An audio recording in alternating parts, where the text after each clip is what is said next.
Pada zaman dahulu kala, di pantai selatan Pulau Lombok, berdiri sebuah kerajaan yang bernama Tunjung Bitu.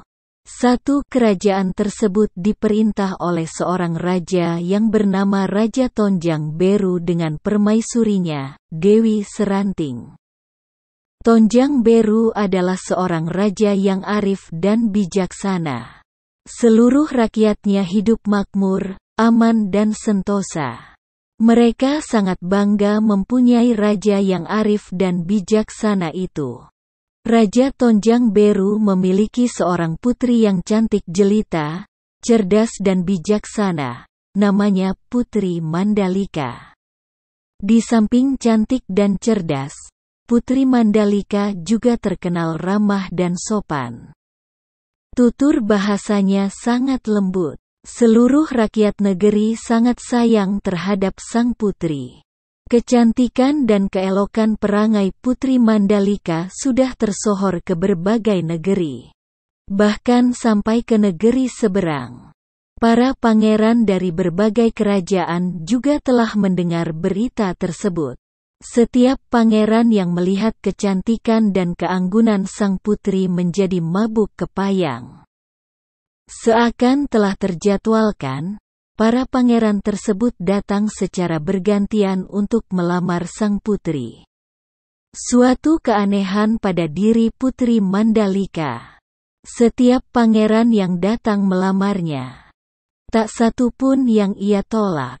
Namun, para pangeran tersebut tidak menerima jika sang putri diperistri oleh banyak pangeran. Maka mereka pun bersepakat untuk mengadu keberuntungan melalui peperangan. Siapa yang menang dalam peperangan itu, maka dialah yang berhak memperistri sang putri.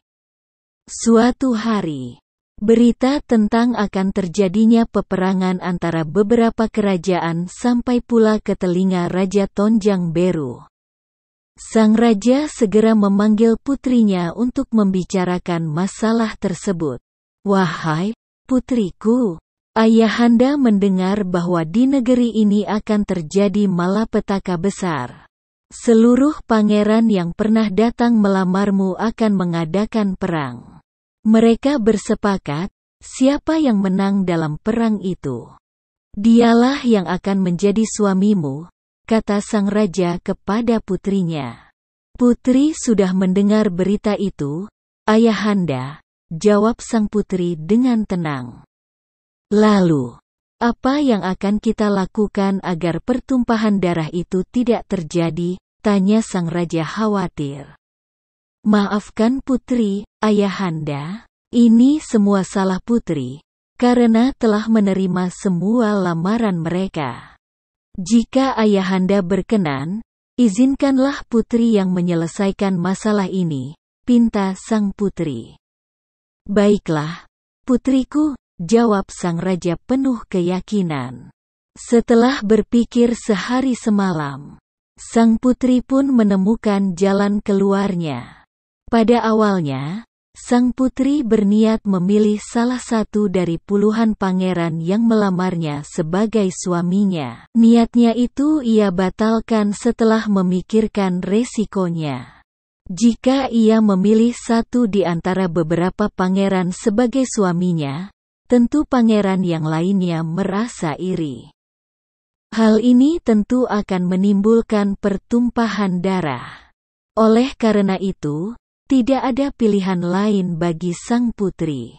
Ia pun memutuskan untuk mengorbankan jiwa dan raganya.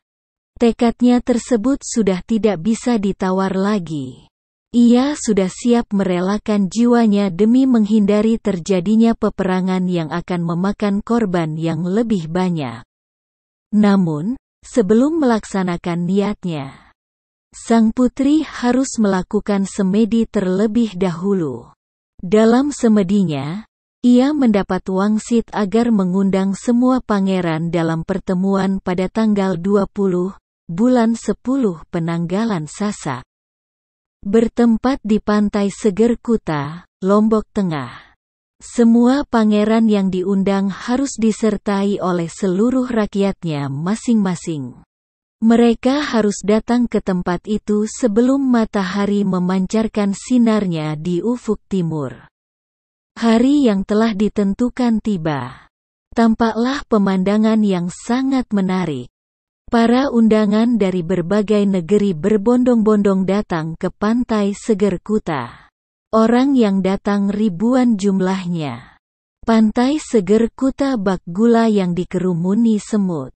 Bahkan, banyak undangan yang datang 2 hari sebelum hari yang ditentukan oleh sang putri tiba. Mulai dari anak-anak hingga kakek nenek datang memenuhi undangan sang putri di tempat itu. Rupanya mereka sudah tidak sabaran ingin menyaksikan bagaimana sang putri yang cantik jelita itu menentukan pilihannya. Pantai Seger Kuta sudah penuh sesak oleh para undangan. Tak berapa lama, sang putri yang sudah tersohor kecantikannya itu pun tiba di tempat dengan diusung menggunakan usungan yang berlapiskan emas. Seluruh undangan serentak memberi hormat kepada sang putri yang didampingi oleh ayahanda dan ibundanya serta sejumlah pengawal kerajaan. Suasana yang tadinya hiruk-pikuk berubah menjadi tenang. Seluruh pasang mata yang hadir tercengang kecantikan wajah sang putri. Tubuhnya yang dibungkus oleh gaun sutra yang sangat halus itu, menambah keanggunan dan keelokan sang putri. Para pangeran sudah tidak sabar lagi menanti keputusan dari sang putri. Masing-masing berharap dirinya lah yang akan dipilih sang putri. Suasana semakin tegang. Jantung para pangeran berdetak kencang seakan-akan mau copot. Tidak berapa lama, sang putri melangkah beberapa kali, lalu berhenti di onggokan batu, membelakangi laut lepas. Di tempat ia berdiri, Putri Mandalika kemudian menebarkan pandangannya ke seluruh undangan yang jumlahnya ribuan itu. Rasa penasaran para hadirin semakin memuncak. Mereka semakin tidak sabaran ingin mendengarkan kata demi kata keluar dari mulut sang putri yang menyebutkan salah satu nama dari puluhan pangeran yang ada di tempat itu sebagai pilihan hatinya. Setelah pandangannya merata ke arah para undangan yang hadir, sang putri pun berbicara untuk mengumumkan keputusannya dengan suara lantang dengan berseru, "Wahai ayahanda dan ibunda serta semua pangeran dan rakyat negeri Tonjang Beru yang aku cintai. Setelah aku pikirkan dengan matang, aku memutuskan bahwa diriku untuk kalian semua. Aku tidak dapat memilih satu di antara banyak pangeran.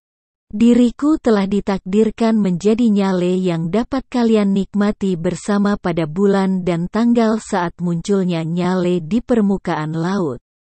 Mendengar keputusan sang putri tersebut, para hadirin tersentak kaget, termasuk ayahanda dan ibundanya, karena sang putri tidak pernah memberitahukan keputusannya itu kepada kedua orang tuanya. Belum sempat ayahanda dan ibundanya berkata-kata, tiba-tiba sang putri menceburkan diri ke dalam laut dan langsung ditelan gelombang. Bersamaan dengan itu pula, angin bertiup kencang. Kilat dan petir pun menggelegar. Suasana di pantai itu menjadi kacau balau. Suara teriakan terdengar di mana-mana. Sesekali terdengar suara pekikan minta tolong. Namun, suasana itu berlangsung tidak lama. Sesaat kemudian, suasana kembali tenang. Para undangan segera mencari sang putri di tempat di mana ia menceburkan diri.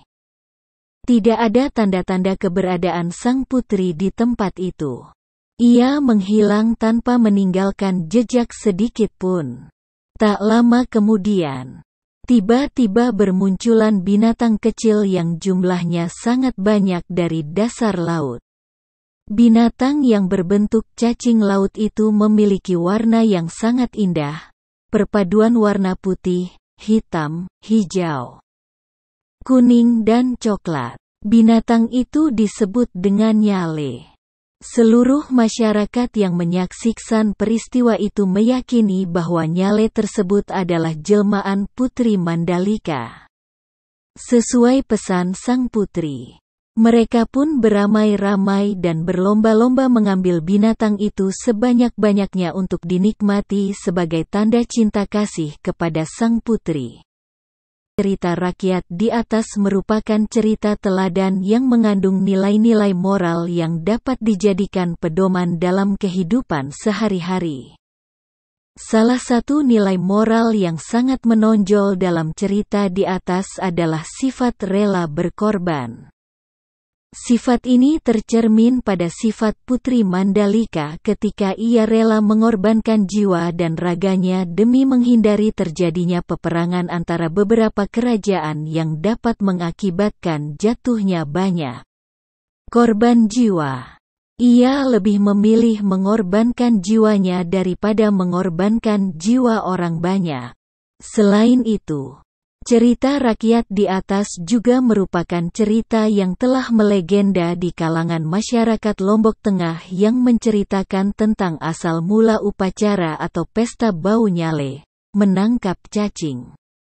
Terutama di kalangan masyarakat suku bangsa Sasak. Hingga kini, masyarakat setempat menyelenggarakan upacara bau nyale setiap setahun sekali, yaitu antara bulan Februari dan Maret. Upacara bau nyale ini telah menjadi salah satu daya tarik yang banyak ditunggu-tunggu oleh para wisatawan mancanegara. Oleh karena itu, pemerintah daerah Kabupaten Lombok Tengah menjadikan upacara bau nyale ini sebagai aset budaya yang penyelenggaraannya telah menjadi core event kegiatan budaya nasional. Tradisi upacara bau nyale yang diwariskan secara turun-temurun oleh suku Sasak ini sudah ada sebelum abad ke-16 Masehi. Pada saat acara bau nyale akan dilangsungkan, sejak sore hari masyarakat setempat beramai-ramai menangkap nyale di sepanjang pesisir selatan Pulau Lombok, terutama di Pantai Seger Kuta, Kecamatan Pujut, Lombok Tengah. Sejak berkembangnya pariwisata, khususnya wisata pantai di Lombok, upacara bau nyale selalu dirangkaikan dengan berbagai kesenian tradisional seperti betandak, berbalas pantun, bejambik, pemberian cendera mata kepada kekasih, serta belancaran, pesiar dengan perahu, dan tidak ketinggalan pula pementasan drama kolosal Putri Mandalika.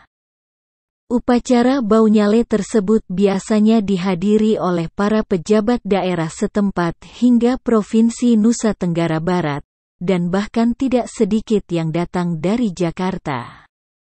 Upacara bau nyale sudah menjadi tradisi masyarakat setempat yang sulit untuk ditinggalkan. Sebab mereka meyakini bahwa upacara ini memiliki tuah yang dapat mendatangkan kesejahteraan bagi yang menghargainya dan mudarat, bahaya, bagi orang yang meremehkannya. Menurut keyakinan masyarakat Sasak, Annelida, 2, laut yang sering juga disebut cacing palolo, Anis fucata, ini dapat membawa kesejahteraan dan keselamatan. Khususnya untuk kesuburan tanah pertanian agar dapat menghasilkan panen yang memuaskan. Nyale yang telah mereka tangkap di pantai, biasanya mereka taburkan ke sawah untuk kesuburan padi. Selain itu, nyale tersebut mereka gunakan untuk berbagai keperluan seperti santapan, emping nyale, lauk pauk, obat kuat dan lainnya yang bersifat magis sesuai dengan keyakinan masing-masing. Secara ilmiah, cacing nyale yang pernah diteliti mengandung protein hewani yang sangat tinggi. Di samping itu, Dr. Suwiknyo Sumoharjo dalam penelitiannya menemukan bahwa cacing nyale dapat mengeluarkan suatu zat yang sudah terbukti mampu membunuh kuman-kuman. Secara sosial budaya, berdasarkan sebuah survei di kalangan petani Lombok Tengah, bahwa 70,6% responden yang membuang daun bekas pembungkus nyale, daun pembungkus pepes nyale, ke sawah dapat menambah kesuburan tanah dan meningkatkan hasil pertanian penduduk setempat. Di samping itu, masyarakat setempat juga meyakini bahwa apabila banyak nyale yang keluar, hal itu menandakan pertanian penduduk akan berhasil. Sekian sampai di sini cerita kali ini. Jika ada yang salah mohon dimaafkan dan komen di kolom komentar untuk memberikan masukan. Dan jangan lupa juga untuk tekan tombol merah subscribe agar admin semangat membuat konten-konten cerita-cerita yang lain.